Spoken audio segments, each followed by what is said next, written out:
Oh, God.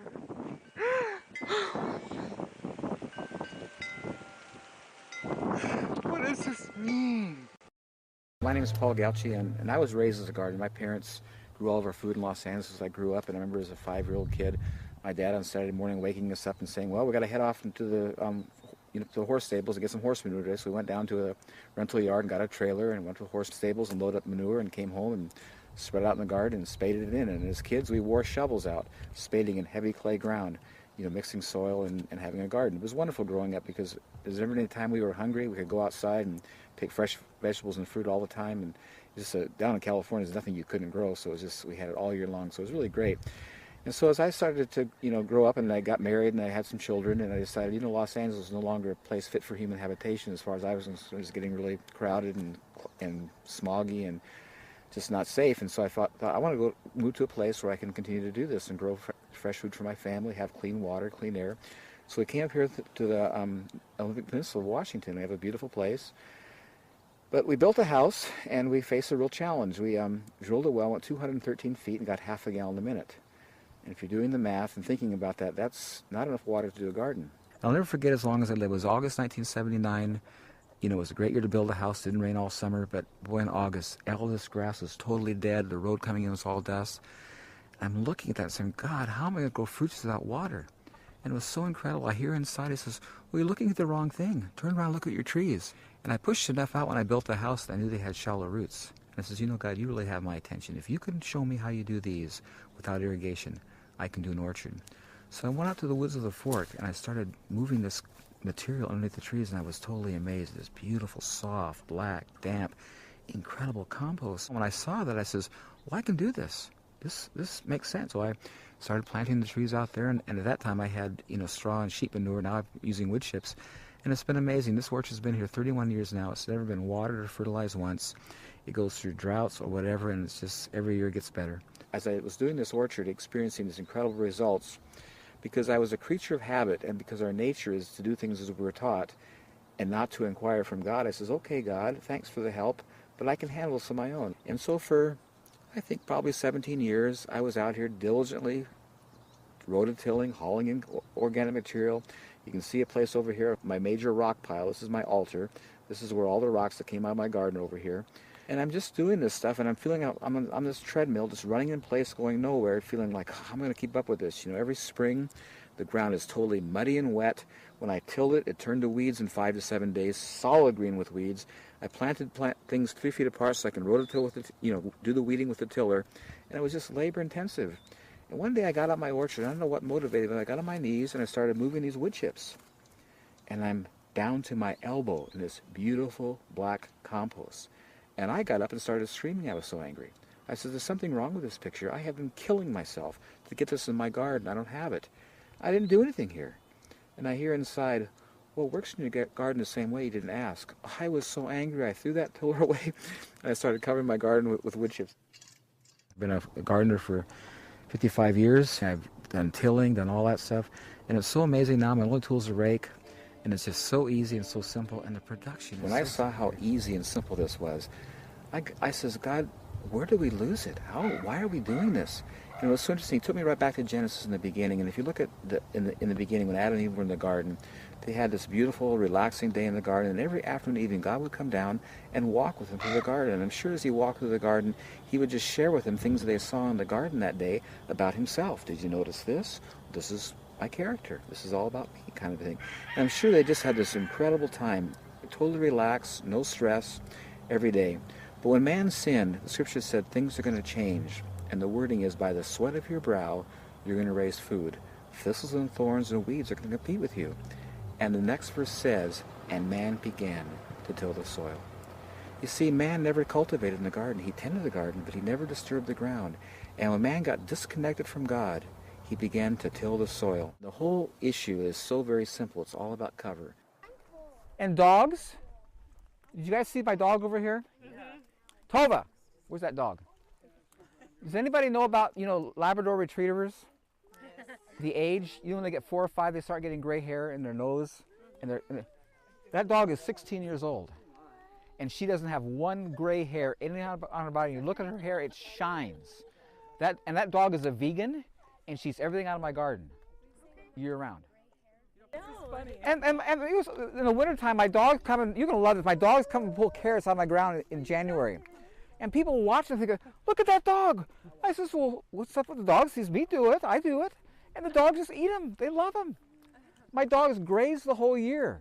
They just love my garden. Time they want, they just go pick and eat because it's convenient. Here's something that really gets my attention. I was here 37 years ago. My neighbor planted this cherry tree in front of you. This is a Royal Land cherry. And you can tell by looking at it that it's not doing quite well. A lot of dead wood. You can see the trunk's been pretty challenged. Here's the thing that gets my attention. Turn around over here and look at that cherry tree beyond that.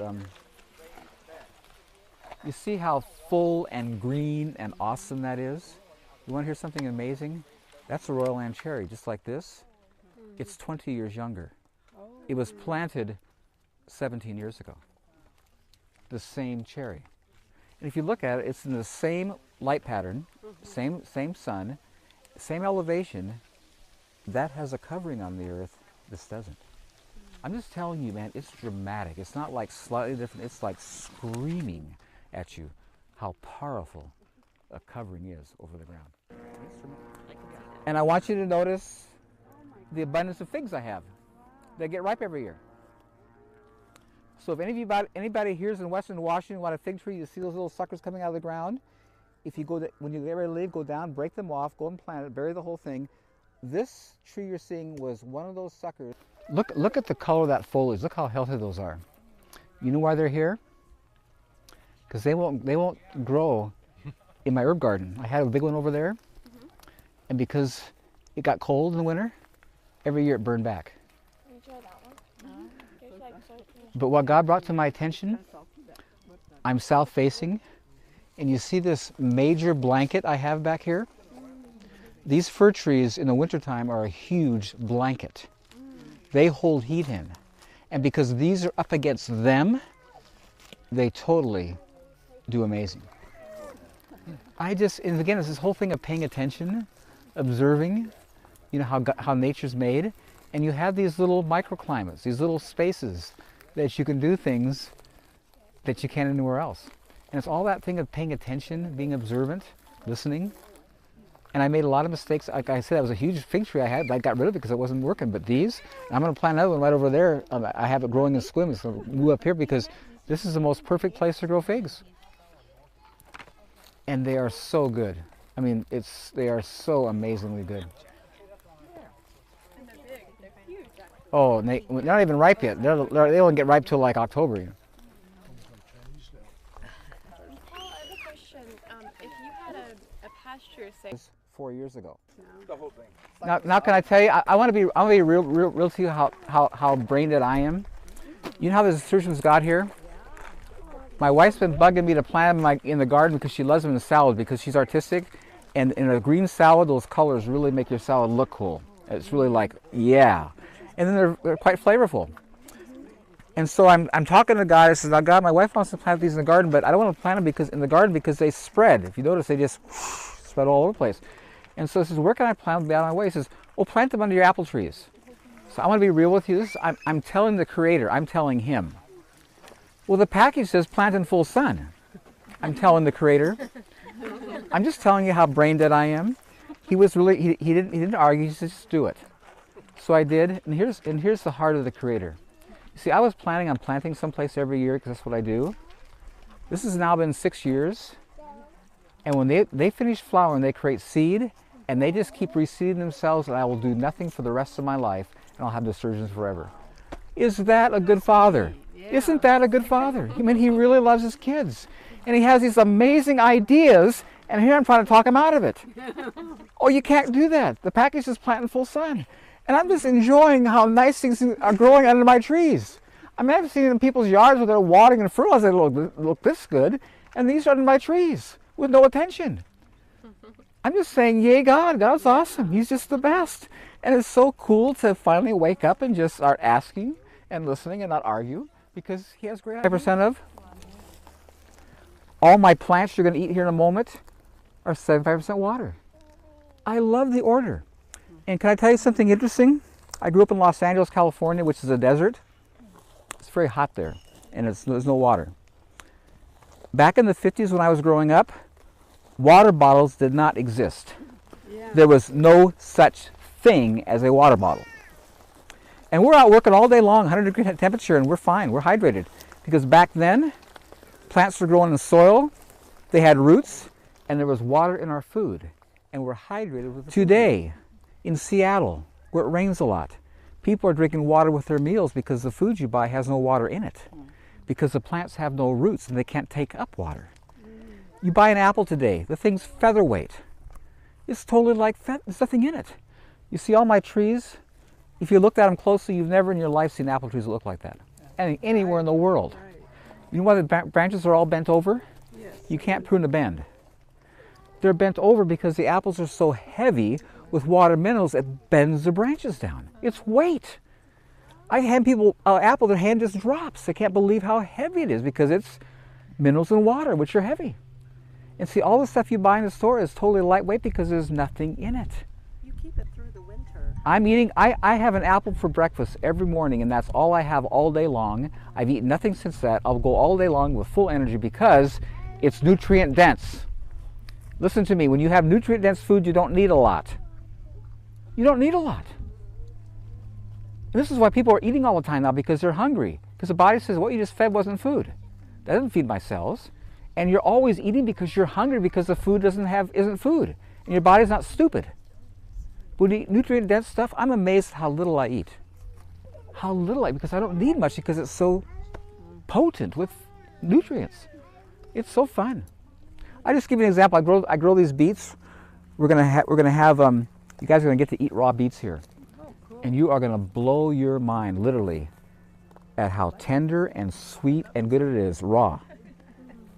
And so I'm growing these beets in my garden, so I picked one for dinner, and I thought I'd eat it. But the first night, I was full on the foliage, the greens, totally satisfied, like, I'm done. The next night, I cut it in two, and that was my meal. The third night, I finished the other half. It took me 3 nights to eat one beet. I got this long row. I'm just telling you, man, it is so fun. The abundance, the overwhelming abundance that you have in this kind of environment, and the whole idea of shortage is completely unrealistic when you have nutrients. Can I tell you, everybody listen to me. I want to tell you why your food's all bitter. I asked the Creator. So I asked the Creator, says, talk about this bittersweet. He says, the plants are indicating how they lived. Now look at my body language. The plants grow in hard, compacted soil. They struggle to live. It's a hard life, and they're bitter about it. I'm being honest. They're expressing their bitterness of how they lived. Makes sense to me. When this stuff here just comes out of the ground like, easy, it's tender and sweet. Now, no, nature is connected to the Father. It knows the ground is not safe uncovered, and it's trying to create a cover to hold the ground in place. Exposed dirt will blow and wash away. Nature knows that, and they're trying to put a cover back to keep it in place. I'm just telling you, man, if you pay attention, all of nature is getting it, knows how to operate. And it's only us that doesn't. And we frustrate them because, what's up with that? Why did they do that? And then what happens when you till the soil?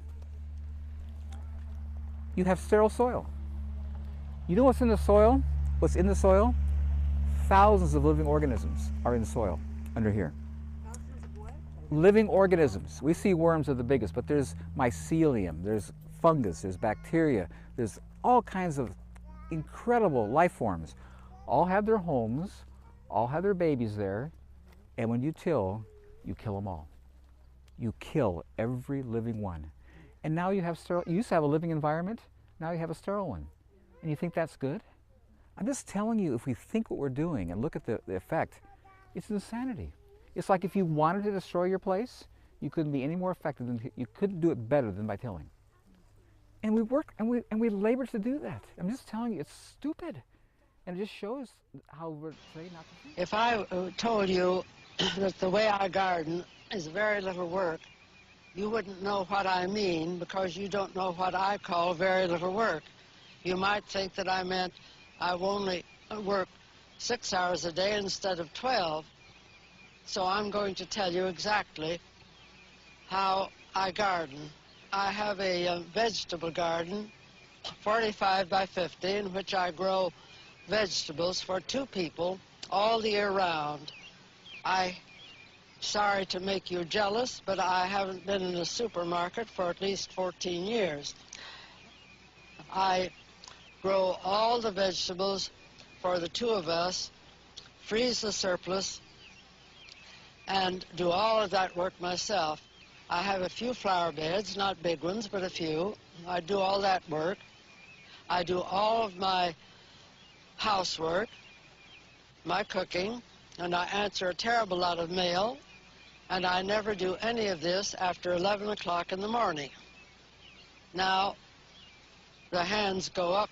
Your hands are going to go up and ask me what time I get up, and my answer to that is somewhere between 6 and 8, according to when I feel like it and when I want to.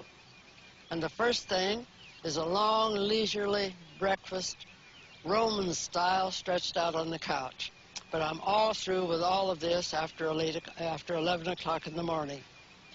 The reason is that I never plow or spade or cultivate or weed or hoe or use a fertilizer or use a poison spray or use a compost pile or water. I just plant and pick. The reason that I can do all this is because I keep my ground covered all year long on hay mulch, which rots, fertilizes the ground, keeps down the weeds, keeps the ground soft, and that's all there is to it.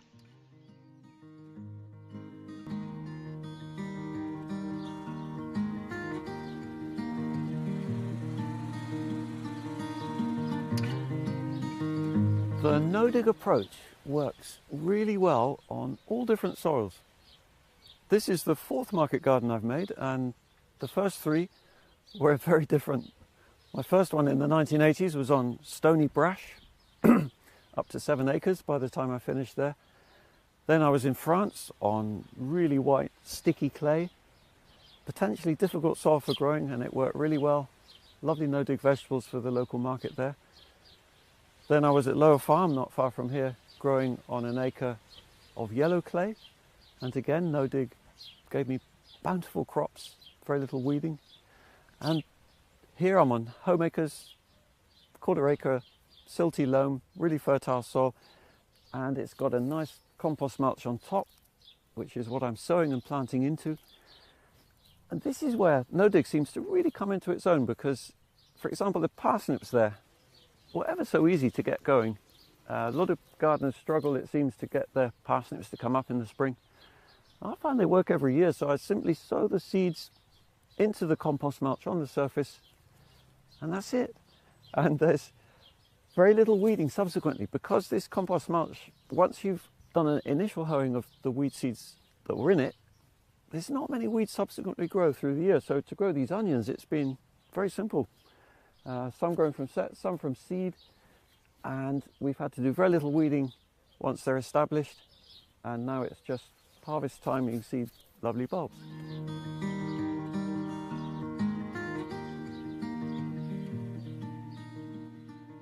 Have like cacao or chocolate grown, and it's grown under shade, and so the Gliricidia leaves are able to come down and add fertility to the soil. And if you look in this soil here, you see it's really dark. There's a high concentration of organic matter, and it's beautiful. There's life in this soil. So we see once again here where this soil was once white beach sand is now dark and full of life. And life below the surface is deep. Thanks to our trees. If anything will save us, it's trees. Trees are the original solar panels. Every year, every season, the roots of trees reach down deeper into the ground than they went the year before, pulling up nutrients, pulling up trace minerals that the roots couldn't reach the year before. They send them up to the canopy, where the leaves that contain these nutrients are supercharged by photosynthesis, doubling and tripling the nutritional content. And then because nature realizes we're a little slow, at the end of the summer, drops the leaves down at our feet. Hello, look at me. Here I am nutrient dense. So what does the average American man do? He blows all this nutrient-dense material onto his neighbor's driveway. Whatever you take away from this, find a way to shred your leaves. Save them in plastic bags. Just mulch your garden beds with shredded leaves next spring. Earthworms will colonize that leaf litter and feed your plants for free. Make compost from it. Do both things from it. But don't let it go to waste. We love plants all year round. The leaves only come down once a year. This is your opportunity. Make the most of it. Hugelkultur is wood buried in soil. As the years pass, the wood rots and acts like a sponge, becoming a source of water and nutrients for plants. Hugelkultur can be built by hand or with machinery.